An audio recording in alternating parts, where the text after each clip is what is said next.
The Wolf Woman by Bassett Morgan. Beaten back by fogs and blizzards of the heights, the Stanwell party was camped in a sun-warmed valley at the base of Mount Logan, which lifts its ice-capped head in eternal solitude and awful silence above the most intensely glaciated region of the world. 3 years before, in an attempt to follow McCarthy, who first ascended Logan, the intrepid mountain climber Morrissey had fallen into a crevasse, and Professor Stamwell was now attempting to recover his body from the glacier and, by a process of his own experimentation, restore it to life. His assistant, Lieutenant Cressy, who had been more intrigued by the adventure of the climb than by Stamwell's sanguinary hope of resuscitating flesh entombed and even perfectly preserved in the ice, was reluctant to admit failure. Nevertheless, he enjoyed the sun warmth of the valley after the terrific frost fangs and ice claws of the heights. Along the shores of a little river whose source lay in the glaciers, the dogs romped, catching fish with the dexterity of the husky breed, and gorging themselves. Baptiste, the big half-breed Canadian guide who looked after the comforts of the men, had been roving all day. At supper time he returned, tossing his cap in the air and yelling excitedly. "Monsieur," he shouted, "I have find one funny mans who makes things of ivory. You come and see. You like him very much." Nothing loth to leave the discussion of their defeat, Stamwell and Cressy followed the exuberant Baptiste for a mile or two along the river to a stoutly timbered cabin beside which an old man watched his supper cooking over a fire outside. At sight of him, Cressy laughed, while Baptiste explained his new acquaintance. "His name is Joe. He is half Indian, half Eskimo, and I savvy he's talk very fine." While Baptiste talked in a tribal jargon, Cressy's amusement mounted. The old man was toothless and wrinkled. A beaded band kept the lank hair from obscuring his sight, and as his jaw wagged constantly on a quid of chewing tobacco, 2 knobbed knuckle-bones of seals thrust through slits in his cheeks gave the appearance of tusks. Ragged wolfskin trousers and elk-hide moccasins completed his attire, but he smiled grotesquely as he led the way inside the cabin. There he lighted a wick floating on a dish of oil, threw wide a window shutter and let in sunlight, which revealed a collection of carved ivory objects on shelves about the walls. Baptiste was even more eager than the carver to display his skill. He handed Stamwell a figure copied from comic supplements of newspapers and familiar in homes from the Arctic Circle to the Florida Keys. A moment later he brought forth its mate. Stamwell held in his hands cleverly chiseled likenesses of Mutt and Jeff. Flattered by the interest of these white men, Joe showed them the source of his inspiration, a sheaf of old newspapers from the pages of which he took his ivory models. Baptiste, convulsed with mirth, laid in Cressy's hand a figure which brought a responsive laugh. "She got bellyache," he shouted. Even Professor Stamwell chuckled at his description of a lovely little September morn. They spent a good deal of time with the contents of the shelf before Joe took up the oil dish and threw a flickering light on a recumbent figure in the cabin corner. Stamwell went on his knees, and Cressy gasped at the beauty of a woman, carved in ivory, lying as if asleep with one arm under her head, and her long hair draped over her shoulder. The figure was almost life-size, and the ivory block showed no seam or joint. Stamwell touched the slender leg with gentle fingers, then looked at Cressy. "Cressy, this ivory is of different texture from the small figurines. I should say it was fossilized, but where on earth would the old fellow obtain such a huge block of material?" "And the woman model," exclaimed Cressy. "A white woman, undoubtedly. Look at the sensitive nostrils and straight nose, and the rounded cheeks. No Cogmillic or Indian squaw posed for this. The old fellow didn't create her either. He couldn't. You can see he has only a great skill in imitating and copying. Baptiste, ask Joe where he saw such a woman asleep." Baptiste's conversation with the old man occupied some time, and before it ended the big guide was fingering his scapular. "Joe, he say dis woman froze in ice. He get dis big chunk ivory from ver big land whale, also froze in ice." "A land whale? Cressy, he means a mammoth. We've come across real treasure. Baptiste, tell Joe we would like to see this land whale." Baptiste interpreted. The ivory carver nodded good-naturedly and started at once to lead them to the source of his art material. "Joe, he say," offered Baptiste, when the dogs were harnessed and food on the sled in case of an overnight trip. "He say dis womans is frozen in ice long time. Maybe this summer fetch her out. She come down very fast, long time ago. Joe see her very high up. Joe say more as 100 snows when he first see her." "Frozen in the glacier more than 100 years ago? Preposterous. The old fellow exaggerates." Stamwell waved aside Joe's veracity. "We've evidently stumbled on a tragedy. Snow madness makes its victims strip naked, usually, which would account for her nudity, and Joe looks aged, but I don't credit his 100-year memory." "Her hair must have touched the ground, Professor. That dates her pretty far back." For some hours, the ice trail, steep though not perilous, claimed their attention. The sun swung down to the horizon for the brief moments of northern midnight, then began its upward arc. They found that Joe had cut steps on the glacial river, which wound down from the grim sides of Mount Logan.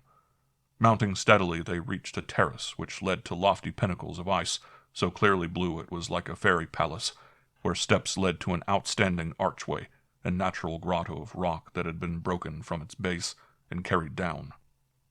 Inside the grotto, the light was weirdly blue, the ice underfoot clear as glass. Joe pointed and Cressy knelt, and a moment later his cry echoed from the grotto walls.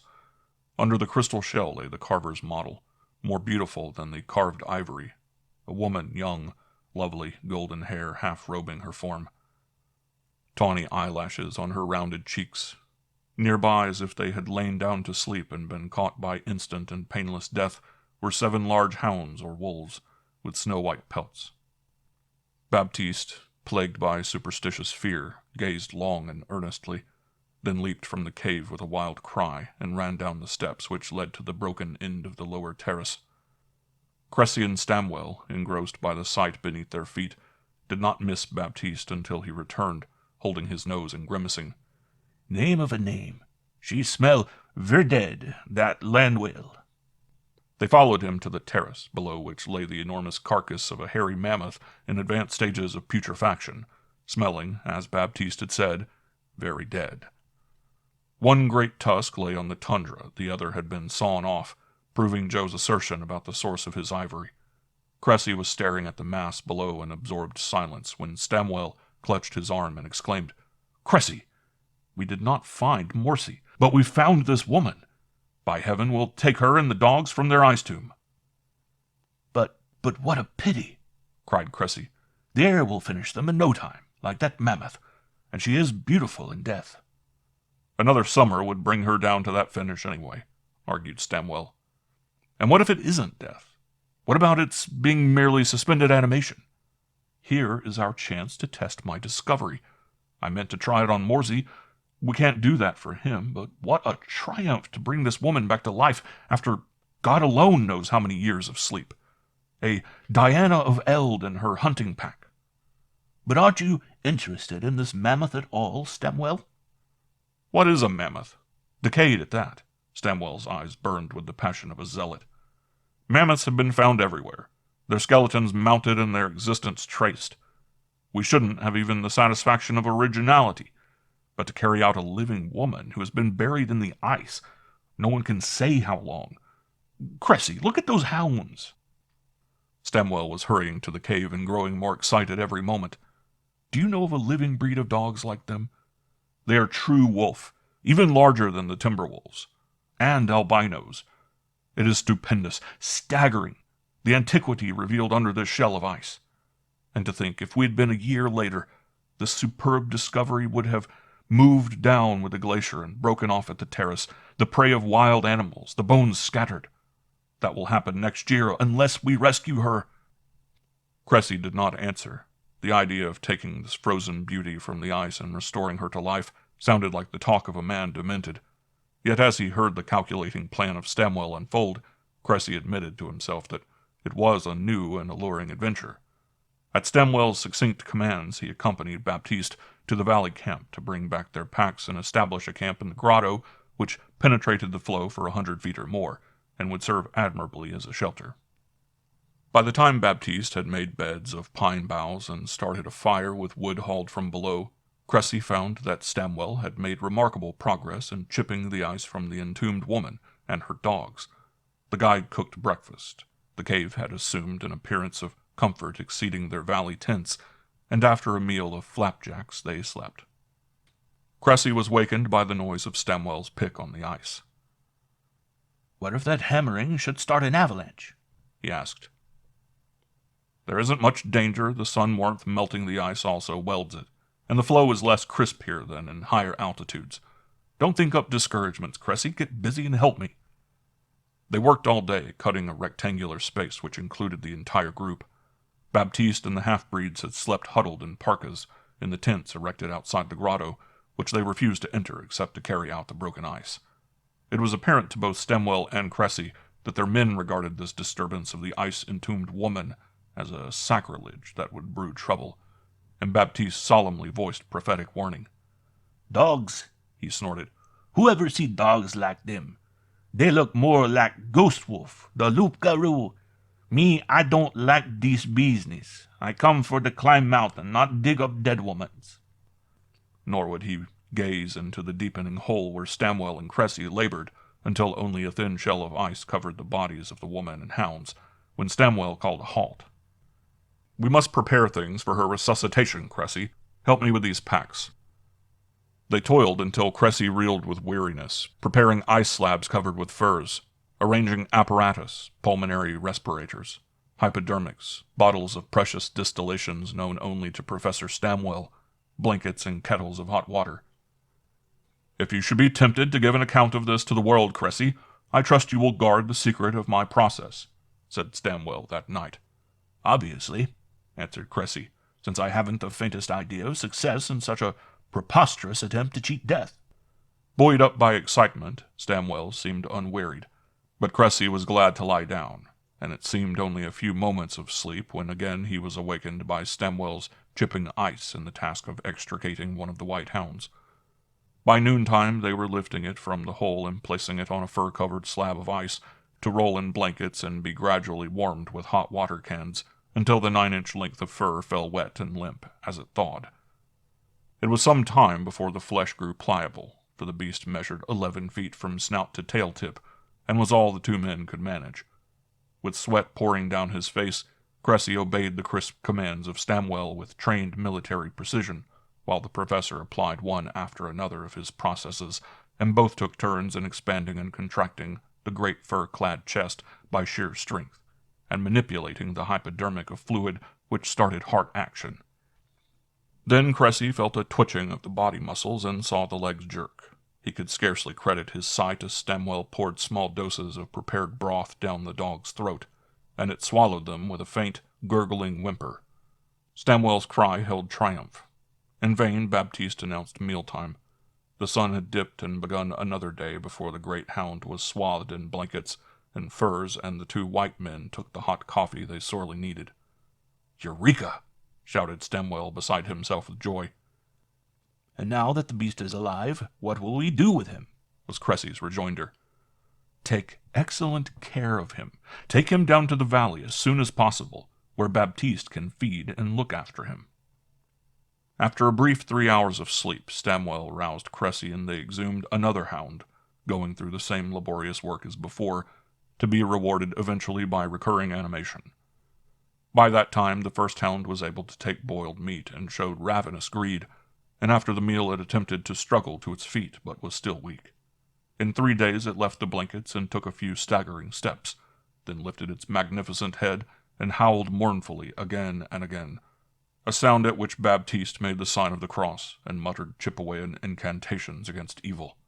When 10 days were gone, Baptiste was delegated to escort a pack of 7 white hounds, for which stout leather collars and light chains were provided, to the valley. With him went all the half-breeds except one, who remained to cook for the white men in the grotto. Baptiste had orders to hunt game and feed the hounds and keep the sled dogs on leash at the cabin of the ivory carver for greater safety. With the grotto cleared of the dogs, Stamwell turned his attention to the central block of ice. The hypodermic needles were carefully sterilized, and the greatest care and precautions taken as they lifted the crystal casket from the hole and carefully thawed the ice embedding the woman. Sweat poured off both men while they worked, and their breaths came in sharp hisses long before the first sign of life was evinced in a whispered sigh from the pale lips. Stamwell's eyes were shadowed to the cheekbones, and he seemed to have aged years when the muscular twitching of her slender legs began, and a sigh of agony quivered into the silence. "If you've had your flesh frozen and thawed, you will understand the pain she feels," said Stamwell. "I almost regret inflicting this suffering upon her, but when she pulls through and realizes that she is alive, then, Cressy, I shall be repaid." Cressy's thoughts denied that potential gratitude.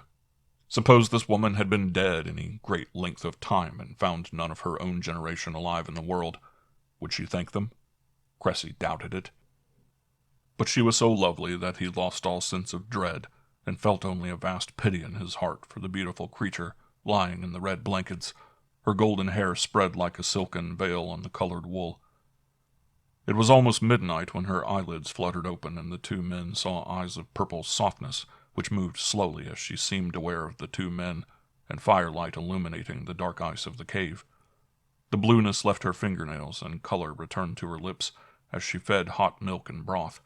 Then her eyelids closed and her body relaxed in sleep. Stamwell was like a man insane with fear, until he applied a stethoscope to her breast.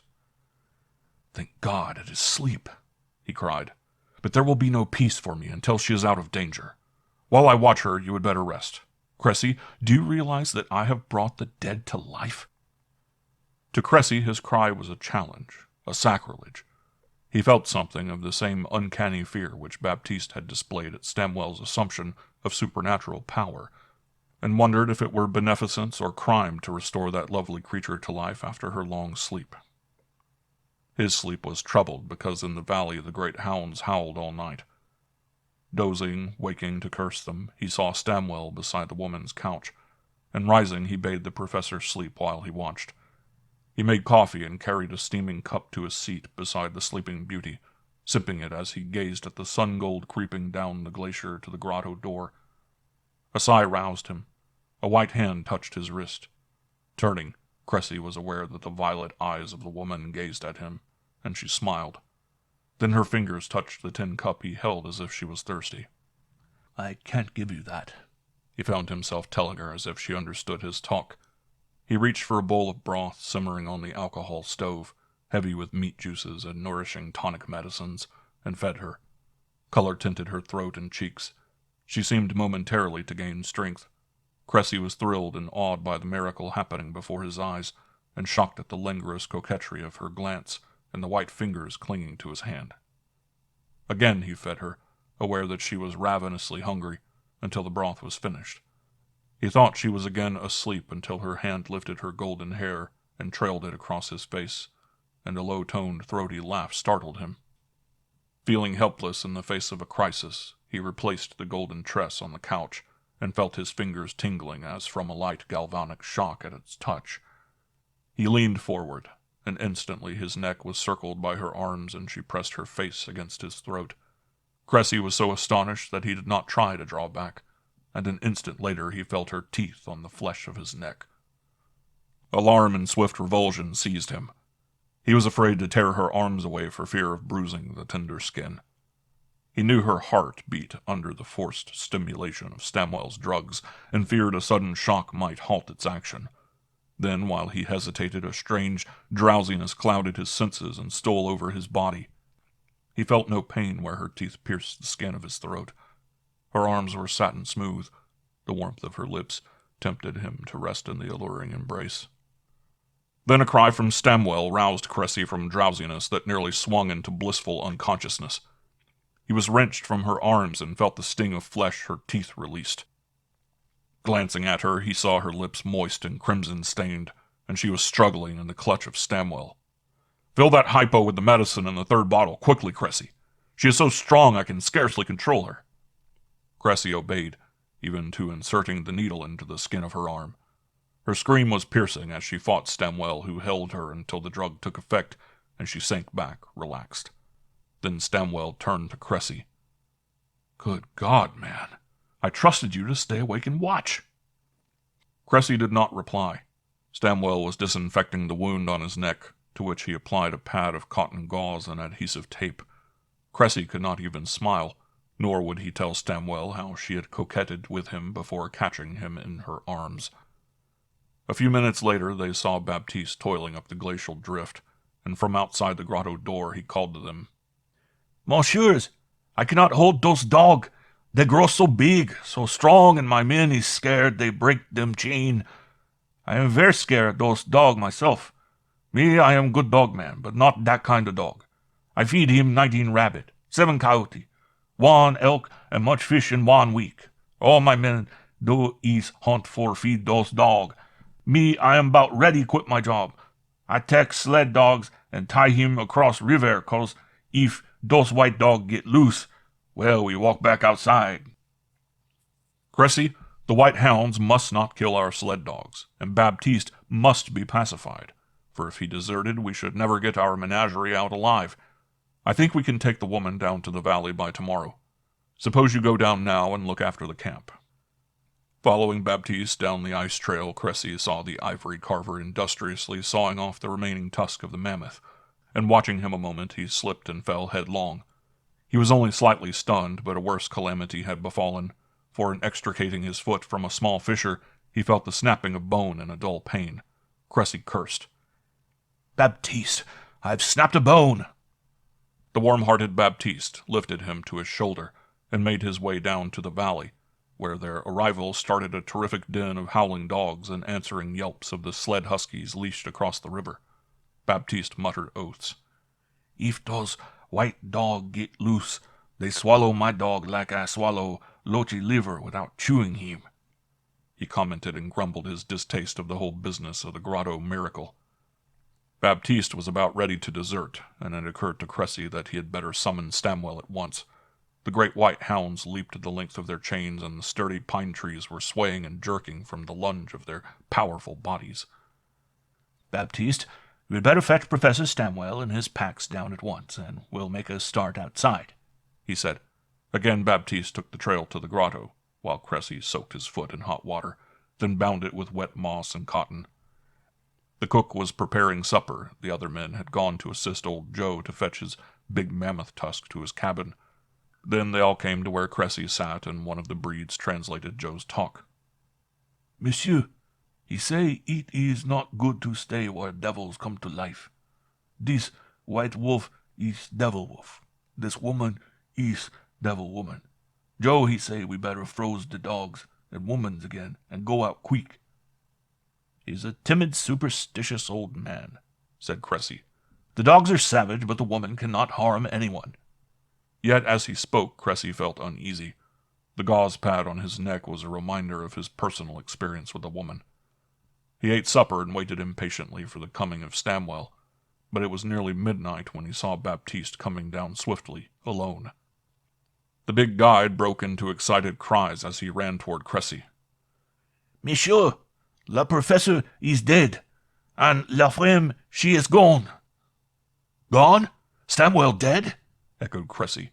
Baptiste crossed himself and muttered broken snatches of Chippewan mingled with Roman Catholic prayers, looking apprehensively at the hounds. The dog stood silent but alert, ears stiffly pointed and sniffing the wind. "Monsieur, in the cave, everything toss this way and that. The professor, he is lay on floor, and his throat he's got bite. His hands, they look like they soak in water long time." Like a blow from a bludgeon, the explanation crashed on Cressy. When Stamwell dozed, the woman had caught him as she seized Cressy, possibly draining his blood like vampire bats of southern caves, and renewed strength had left the grotto. He remembered that she was unclad, and the air of the ice fields bitterly cold. With his injured foot he was hampered in reaching the glacier, and nothing he could say or do would persuade Baptiste and his men to search and bring the woman to the valley. Stamwell's death had come so suddenly he could not yet realize the tragedy. Then he noticed that the dogs were rousing to uncanny excitement, whining and growling, tugging strenuously at their chains. Cressy began to regret bitterly what had been done and longed to break camp and escape from the weird influences loosed by Stamwell and himself. Baptiste saw him look toward the ivory carver's cabin. "Good, monsieur. We camp tonight. in Joe's house. It is not good to be here. No. Under Baptiste's commands, the men toiled to carry everything to the cabin. Then they set about strengthening it with a barricade of young firs quickly cut down and heaped about the log walls. The good priest, he say all trees is made by le bon Dieu, explained Baptiste. And name of a name, we need him this night to keep us safe. Cressy could only nod assent, for as he dropped on a couch of freshly cut pine branches, he was aware that stealing over him was that same blissful unrest he had felt in the arms of the death-delivered woman of the glacier. He felt possessed of a wild desire to find her and thrill again to the touch of her satin arms and her mouth warm on his flesh. He knew it for an evil thing, a worse craving than whiskey or dope, and found himself battling the weakness of flesh with arguments prompted by reason which his lips betrayed to Baptiste. It is cruel to let the woman wander alone on the ice. If you do not go and find her, Baptiste, I will. The breed's dark face was grim with dogged determination. Monsieur, you do not leave this cabin. Not if we must chain you like one dog. Me, I think you have evil curse on you. And Baptiste barred both door and window of the cabin, which held 8 men, until within an hour of midnight the air had grown hot and foul, and Cressy demanded fresh air. Reluctantly, Baptiste threw open the window shutter and admitted a bar of diminishing sunlight. The white hounds were giving tongue in unearthly howlings, mournful as dog wailings which, to the superstitious folk, announced death, and the blood of Cressy was leaping as at the cry of a hunting pack. He hobbled to the window and looked toward the glacier where Stamwell lay. Even now he could scarcely realize that his friend was dead, and again he urged Baptiste to open the door. No, for my life, monsieur. Look! There in the river of slow-moving ice stood the huntress, poised daintily on her toes as if in a dance, her arms uplifted to cup her hands at her lips, her long golden hair blowing about a body as softly rounded as a young girl. And on the midnight silence came a clear, ringing cry. Instantly, pandemonium broke loose among the white hounds. Their howls were deafening, and the clink of chains made wild metallic music, and they leapt and fell back and leapt again. With their heads thrust through the window opening, Baptiste and Cressy watched, leaning back against men crowded behind them, as one of the hounds snapped his chain and raced like a white cloud in great swift bounds towards the glacier. Within a few moments they were all free and flying to the heights, where they leaped about the woman with joyous yelps until she was hidden by a frenzied tumult of gigantic hounds. Then, seemingly at her command, their yelps ceased, and they were squatted on their haunches at her feet, pink eyes shining like rubies in the soft twilight, red tongues lolling and quivering from white-fanged jaws. Again she cupped hands to her lips and sent out her hunting cry. At the sound, Cressy shivered. In every nerve he felt the piercing lure of that wail. She was calling him forth, and some hell-born desire to answer and go to her was fighting every prompting of reason. Again came her call, and Cressy plunged from the window toward the door. Baptiste was too quick for him, and thrust his own great bulk against the timbers, flinging Cressy aside. No, monsieur, are you crazy? Look! Baptiste had snatched a small silver crucifix from inside his shirt and clamped it against Cressy's forehead. He felt it searing his skin like white-hot metal, and he sank to the pine couch, shuddering, sweat breaking out on his face. At Baptiste's command, the men held Cressy down, and again Baptiste flattened the crucifix over his breast and repeated bits of prayers strangely mixed with the incantations of his Chippewan mother's teachings. The sweat grew clammy on his body before Baptiste released him and gave him whiskey from an emergency flask. A somber group of men waited in the cabin until the sun was sailing high and the last faint howling of the white hounds had dwindled to silence. Cressy slept and wakened to see the door open and feel the warm wind blowing through the cabin. Then Baptiste brought him coffee and flapjacks hot from the pan. Monsieur, I said to Joe that we use one sled to carry out his big tusk. We have sled to spare, now we don't carry out medicine packs. Today we break camp. Cressy considered in silence, his mind quite clear. The horror of the night frenzy vanished with the sunlight. He could not, would not, go outside and leave Stamwell's body without decent burial, and said so. Monsieur, what happen his body makes no never mind. Me, Baptiste, say you do not go to that cave no more. It is la chasse du diable. Call it what you will, Baptiste. I do not leave here without placing the body of my friend out of reach of wolves. Perhaps already the white hounds have found it. If so, I shall be haunted for life. Me, I think that is happen already, monsieur, commented Baptiste. But now they are gone. Maybe we go fetch down le professeur. Baptiste had clashed wills with Cressy before and met defeat.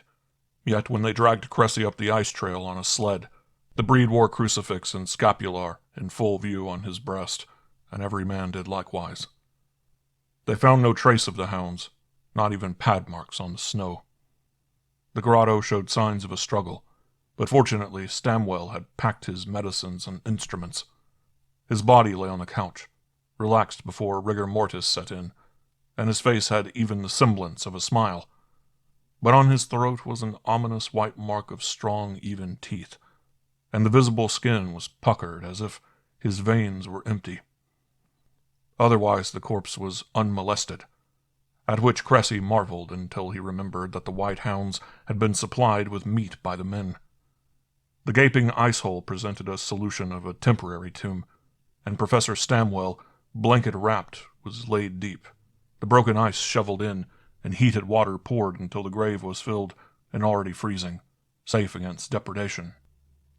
It was while that task engrossed him that Cressy felt the force of the tragedy and a growing desire to avenge the murder of Stamwell, and he forgot the weird spell of the night in which the untombed woman had tempted him to follow her by the memory of her beauty and blissful languor of her caress. It was cowardly to run away now, nor had he any proof of the tale he must tell of Stamwell's death when he was again outside. Then he remembered that since the conquest of Mount Logan by McCarthy, other parties had set out, and he knew approximately the location of 3 groups headed for that ascent, all hard-headed mountain climbers and scientists. Giving orders to Baptiste to dispatch men in search of these expedition groups, he started up the glacier in spite of the vehement protests of the guide, who just before leaving on the valley trail tossed over Cressy's head the deerskin thong holding the crucifix.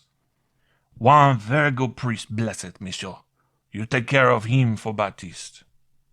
Irreligious himself, Cressy respected the faiths of other men and humored Baptiste. Then, drawn on a sled by 2 breeds, he adventured the heights, watching for a glimpse of the woman.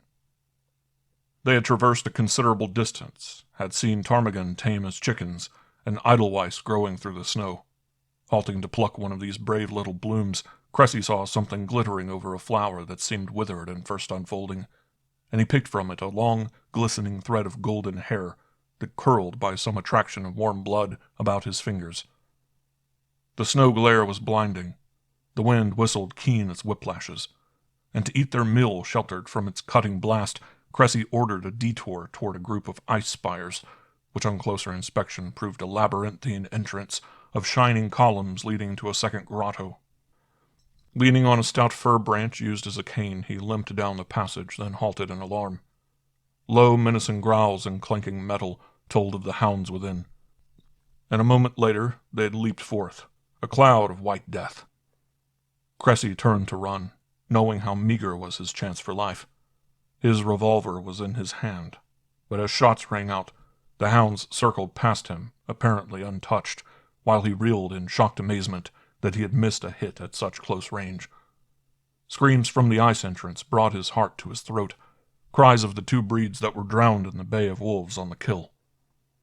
Cressy stood paralyzed, unable to prevent the dreadful carnage, unable to save his men, even while he pumped lead into that swirling, milling cloud of destruction now fighting fiercely over the mangled remains of their victims. Weakly he leaned against the ice wall, his senses reeling as he reloaded his revolver with trembling fingers, knowing lead was impotent against these ghost wolves, for he knew them now to be more than flesh and blood.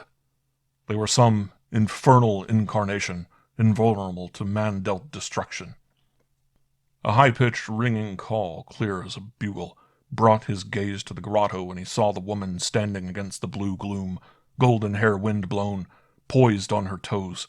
She glided, dazzlingly lovely, toward him with arms outstretched, and in his last moment of reason, Cressy threw one wrist up to shield his eyes from that dread allure. Then again, he felt the fierce desire of her, and flung out his arms. She came within 5 feet of him and halted, a puzzled expression on her features, her hands sweeping and weaving as if she tried to tear from between them some barrier invisible to Cressy. When he tried to seize her, she retreated, still fighting at the space separating them, until man and woman reached the entrance to the ice passage, where the dogs leaped back from too close a contact. And with a gesture of despair, she turned and ran, calling in her ringing voice and leading her pack to the heights.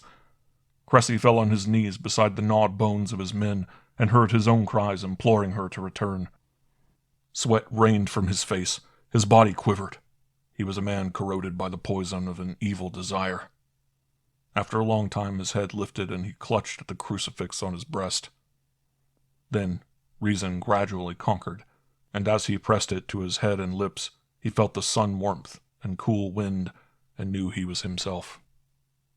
Slowly, painfully, he retraced his trail down the glacier, and found Baptiste had reached the lower grotto and was searching for him, frantic with fear. "The 2 men are dead, eaten by the white hounds," he told Baptiste, and shuddered at the breed's cry of horror. "Take me down and bind me in the cabin, Baptiste. I am a man accursed." "Help will come with those men I send out, monsieur," comforted Baptiste. But they waited for 3 days, seeing nothing of the white hounds and woman, until one man returned, a trapper old on the trails, and with chattering teeth told a tale of horror. "White wolves broke into the first camp I get to, monsieur, and I find only one man alive. He tell me of la chasse du diable, then he die. Monsieur, I am very old man, but I hear when I was baby of this chasse du diable from my grand-grandpère, and his grandpère tell him." For a week they waited the return of the second man sent out. Then one morning Baptiste reported men coming up the valley, and Cressy hobbled to meet them. "Thank God you've come," he cried. "My name is Cressy. My companion, Professor Stamwell, is dead, and I have a tale to tell almost beyond belief." "I'm Johnson," said the leader of the newcomers, "and I think I know something of your story. Your man told us a little, and we found the Stillwell camp ravaged. A terrible sight. I'm worried about another party toward the west, for we had a friendly wager as to who would first climb Logan. But I am amazed at the hunger of wolves in summer, that they attack men." "These are more than wolves, Johnson, as Baptiste will tell you." Cressy began to relate his adventures, omitting nothing, not even his own accursed desire, which had recurred each night, and which Baptiste fought with incantation and holy symbol. "Laugh if you will. To me it is horrible," he ended. "I'm not even smiling. Your face shows the strain, Cressy. But have you nerve enough to accompany me and the men to the grotto again?" "Of course. Waiting here is hell." Johnson and Baptiste held weighty consultations while Cressy lay on the grass, too pain-racked to take part. His lips twisted in a sneer when the men made rude crosses of wood and gathered a blanket full of windflowers, those pale blooms which Indian converts say spring up where angels' tears have fallen, and loaded sleds. Cressy was oblivious to everything but the fact that he was returning to the grotto where he had seen the huntress, and with a low cunning that shamed him, he was plotting a meeting with her that should cradle him in her arms. They threaded the passageway of ice turrets, carrying pine torches which gave smoky light to the blueness of the grotto, as Johnson examined it, then flung himself on the ice floor with a cry. "Cressy, for God's sake, look! Here's a mammoth, as I'm alive. And other beasts, Lord, man, some mighty convulsion of nature must have herded your huntress, her wolves, and other denizens of her long-departed era into close quarters and caught them. Good heavens, if your secret process will restore the woman and wolves, why not try it on bigger game?" Cressy laughed. The evil spell of the place had caught Johnson, and if he could be persuaded to carry out this wild scheme of digging up this frozen mammoth, there would be time to seek again his huntress and find the lethe of her embrace. Through ensuing talk, Cressy was enthusiastic. The men were sent to bring the packs from the first grotto, and the digging began. About the cave entrance, the wooden crosses were arranged with arms touching, and draped with windflowers that were also scattered on the ice trail. Cressy's own men and Baptiste refused to assist the ice digging. Joe, the ivory carver, was still below in his cabin. Nothing would persuade him to take part. Old Joe declares this woman and her dogs are evil, yet he seems unafraid, Cressy remarked one day. Joe, interrupted Baptiste, he may say he too old, and have not much blood. He say he make charm in his ivory womans. When this hunter womans come, he pick up axe and smash ivory womans. And the ghost womans go away, and never come back. Oddly enough, the natives of the South Seas and Africa have the same belief, said Johnson. They make an image of some enemy, and either burn it or put it in water to rot, and the object of their venom sickens and dies. The world, Cressy, is small. That night, as the sun sank lower, came the howling of wolves, and Cressy felt the prickling of his scalp and leap of blood. Although toil-weary, the men were awake, and guns in hand they watched the great white hounds streaking down the glacier, led by the flying huntress. Cressy started for the ice passage, but Baptiste leaped and bore him down, his great weight pressing the breath from the smaller man as he struggled and fought in sudden rage. Subsiding, he laughed, but the sound of his laughter was unpleasant even to his own hearing. It seemed as if the party had small chance of defense against those ghastly, ravening death wolves, but to the amazement of every man, the pack halted abruptly beyond the wooden crosses, and the huntress stood there twisting her white hands as if baffled. The crosses and blessed windflowers had turned the hunt, but there began hours of fearful waiting until the pack circled the pinnacles, even leaping over the grotto arch and howling from behind the fence of crosses over the cave entrance. The sun was well above the horizon when they drifted away. Night after night, the diabolic chase returned only to retreat, baffled by barriers they could not break down. By day the men slaved to unearth the frozen beasts belonging to an era when the north was tropic swale. Baptiste, who hunted in the valley for fresh meat, reported that Joe was carving a second figure of the huntress, standing upright, extremely lifelike, and that he scarcely left his work to eat or sleep. At last the great hairy mammoth lay clear of ice, and because they had no means of lifting its immense weight from the hole, Cressy and Johnson built fires about it, shielded from the carcass by screens of flattened oil cans until it was thawed and restoratives from Stamwell's stores applied. Blankets and fur robes were shoved under it by leverage of cut pine sticks, and all hands rubbed the gigantic limbs and trunk with rough pads of twigs bound together by coarse grass. It was a Herculean task, and the men were exhausted before the monster shuddered, stirred his mighty body, strained ponderously while everyone scrambled out of the ice hole. Then, heaving himself to his knees, the mammoth staggered slowly to his feet. As the puny humans fled from his path, he crushed the ice under his forefeet, burst the ropes with which he had been bound, and lumbered out of his tomb, his tusks crashing down the ice pinnacles of the passage and scattering the protecting crosses. Then he lunged to the glacial river and went tottering to the valley. Cressy, white-faced and shaking as he realized the titanic grimness of the thing he and Johnson had loosed, ordered the trek to begin immediately down the ice floe to the valley. At the same time he realized that, working with pick and shovel, concentrating on the healthful task of manual labor, he liberated his mind and body from the huntress's evil sway. He no longer paid attention to the midnight chasse du diable, and he slept soundly through the baying of ghost wolves. He breathed deep draughts of the balsam-laden valley warmth as they approached Joe's cabin, reverently thankful for his release. "Baptiste," he said gently, "you have looked after me, and I am grateful. I have been caught in the power of hell, but it is gone." Baptiste caught him by the arms and looked deep into his eyes. "Oui, monsieur. No more I can see that woman shape in your eyeball. All this time it was there, and I know you are in her power. Now it is gone." Cressy felt a tremor of apprehension. He had not known that the image of the huntress was photographed on the retinas of his eyes until Baptiste spoke of it. He held out his hand, and the breed gripped it in solemnity of silence that was like prayer. Then he pointed to the almost finished figure at which Joe worked assiduously, never lifting his hands from the task. The delicacy of his skill was never so apparent as now.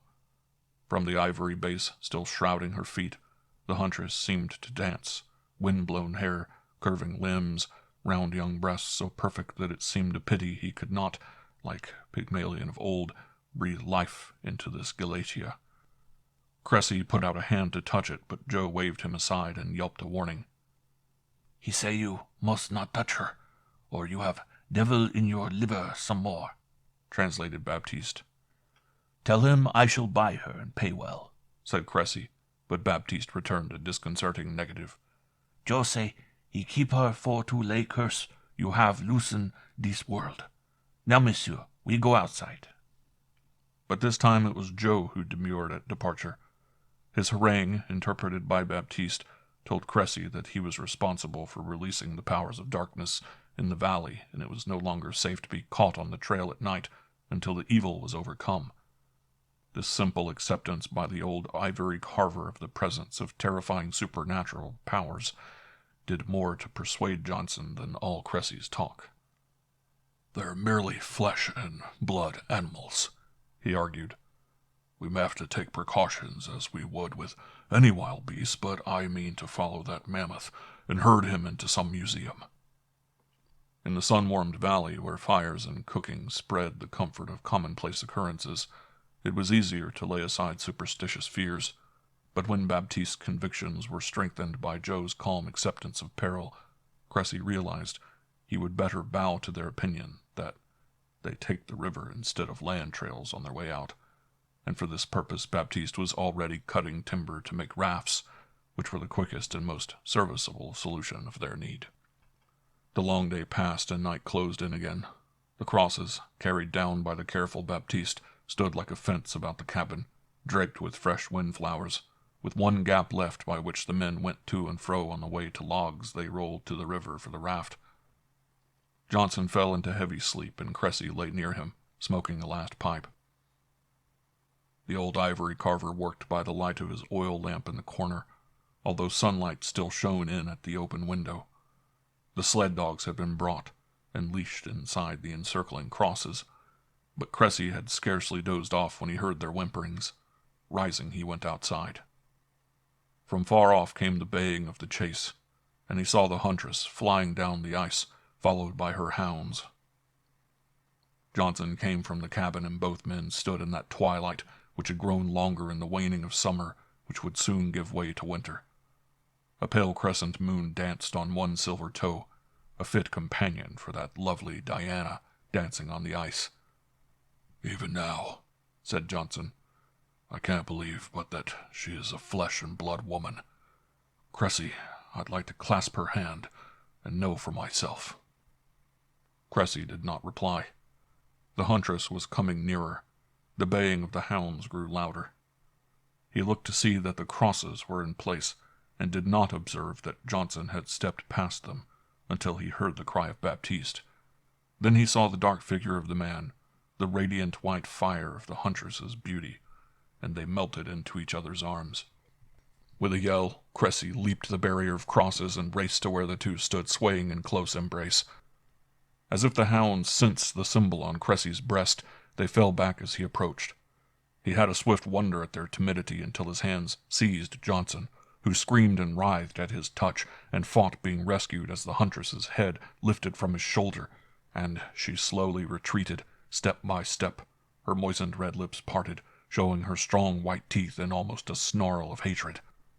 Cressy fought to draw Johnson to safety, and as he came nearer the cabin, the huntress advanced, hands reaching, weaving, tearing at the space separating her from her victim, unable to brush aside or combat the force for good protecting him. Slowly the hounds advanced with her, and the cries of the sled dogs made the night hideous, when suddenly the huntress threw back her head and shrilled her wild call. Once inside the barrier of crosses, Cressy dropped the half-crazed Johnson into Baptiste's arms. Then he stared into the brightened light of dawn on the mountains. There were sounds from far off, of crashing brush and thunderingly ominous tread, and into their view loomed the giant of the ancient world, lumbering forward with incredible speed until it reached the woman's side, a dreadful menace which only for the frail barrier could have crushed the cabin and scattered the last vestige of men and dogs. The howling of sled dogs and cries of men were terror-muted for a few moments. Then they were alert. Guns cracked and sharp fusillade, but the ghost beasts neither quivered nor showed signs of a wound. The huntress was screaming at her beasts and waving white arms to urge them on, but they slunk aside until she howled at the mammoth, who caught her in his trunk and swung her to his broad head. There she stood, ethereally lovely and evil, her lips stained by the interrupted draught of human life, while the night waned and the blessed sun shot from the curving breasts of snow on Mount Logan. A cry as of frenzied despair came from her. The mammoth turned, the hounds leaped ahead, and the whole cavalcade vanished in the direction of the ice fields. Cressy turned to find Johnson as mad as he himself had been. "You cur," he howled, "to come between me and my woman. You've had your day. Now you begrudge me my hour of happiness." "Johnson, she killed Stamwell, drained his body of life. She almost killed me, left me like a maniac as she will leave you. Here, this trinket of Baptiste protected me. You shall wear it." He dropped the thong of the crucifix over Johnson's head and heard his cry of pain. Cressy knew the white-hot searing of that symbol on flesh accursed, and felt only pity for the man. All that day Johnson moaned, watched over by Cressy, while Baptiste directed the men in their task of making the raft. "No ghost can pass running water," he said, and that night the logs were lashed together and the rafts moored to shore trees, and the barrier of crosses was strengthened. Meanwhile, working ceaselessly, Joe had cut the ivory from the feet of the huntress he was carving, and was chiseling her pretty toes with their filbert-shaped nails. He had truly caught the grace of her dancing poise in the slender ankles, and she stood like a fairy molded of mellow gold when the sun touched the far horizon, and brief night began in violet-tinted twilight. Cressy was fascinated by the figure. "Tell Joe that I must have it. I will pay well. $500, even 1,000. I will take her out with me." Reluctantly, Baptiste interpreted his demand, and for the first time the old ivory carver showed emotion. Fire leaped in his eyes as he wrathfully waved Cressy aside and refused to consider even so great a sum of money for his statue of the woman. Cressy did not argue, but in his heart he determined to obtain the ivory figure, and fell asleep planning a means to that end. He slept lightly, dreaming of the huntress and muttering in his sleep. His broken talk wakened Johnson, who looked toward Cressy with hatred in his eyes, which changed to cunning. Johnson cautiously slipped the thong of the crucifix from his neck, and it dropped to the floor. Then for a time he lay still except for the convulsive twitching of his body and the rolling of his tortured eyes. At midnight came the whimpering of the sled dogs and baying of white hounds from afar. Immediately every man in the cabin was alert. They grabbed guns and plunged outside, waiting that dread visitation. The moon was fuller and gave silver light pricked out by velvet dark blotches of the trees. The glacial river gleamed like pearl. Another day and the party would have escaped, afloat on rafts carried by the swift-running stream. But this one night must be endured. The huntress was not alone with her dogs, for she stood on the head of the mammoth which thundered into the plain cleared by his voracious feeding, and about them raced the white hounds. The hearts of the men were seized by icy fingers of fear even while they poured volley after volley of shots at the advancing horror, and realized as they pulled the triggers that no man-invented mode of death could halt them. The old ivory carver Joe alone seemed fearless or careless of those terrific ghouls of eld, for he came leisurely from the cabin, toddling toward the barrier fence of wooden crosses, and peering as if to feast his sight on the vision he had foregone during those nights he toiled at the ivory figure of the woman. Cressy stepped to Joe's side. He had forgotten Johnson in the cabin. There was none to see Johnson spring from the couch and, with the desperation of a madman, seize the ivory huntress in his arms and rush from the door on shoeless feet that made no sound. Cressy's first glimpse of him came when Johnson leaped the barrier of crosses and headed for the river raft.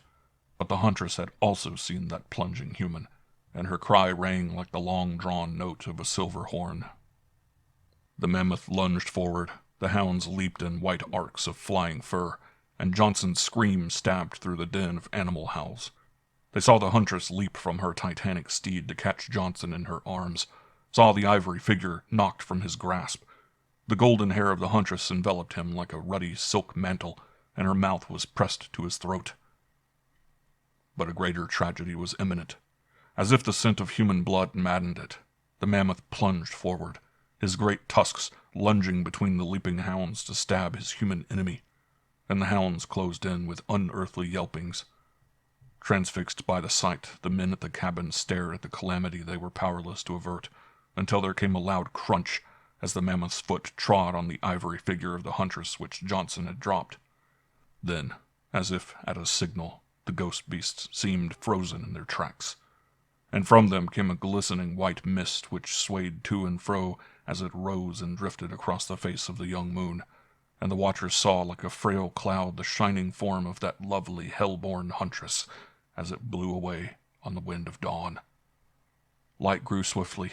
The sun came up and shone on a mountainous mass of hairy mammoth flesh and long-furred hounds lying on the tundra. As they stood, chained to the spot by paralysis of horror, every nerve taut, the men at the cabin saw that mound of flesh subside to pulp, and a dreadful stench arose in a smoky steam. By noon there was a gelatinous mass which by nightfall had soaked into the earth, leaving only the skeletons. A clean cold wind from the snows sweetened the air where Joe prodded the bones with a stick to recover all that was left of his ivory huntress, a head on which the features faithfully depicted her inscrutable smile, with lips and teeth slightly parted. Cressy did not offer to buy it, and the head still hangs above Joe's cabin door. One glance at that lovely face had power to recall all too vividly the fate of Stamwell and Johnson, for whom crosses were erected in the valley, and lopsticks nearby carved with their names. Cressy did not smile nor dispute the assertion of Baptiste that he should never return to that valley. "Monsieur," said Baptiste, "that devil woman's have drink your blood one time, and if some day she come back, she catch you again, because all womans is jealous, and if a woman's get jealous, it opens doors of very bad hells. You do what Baptiste say. You wear a little crucifix all time." And though not a religious man, Cressy has never since been without that symbol.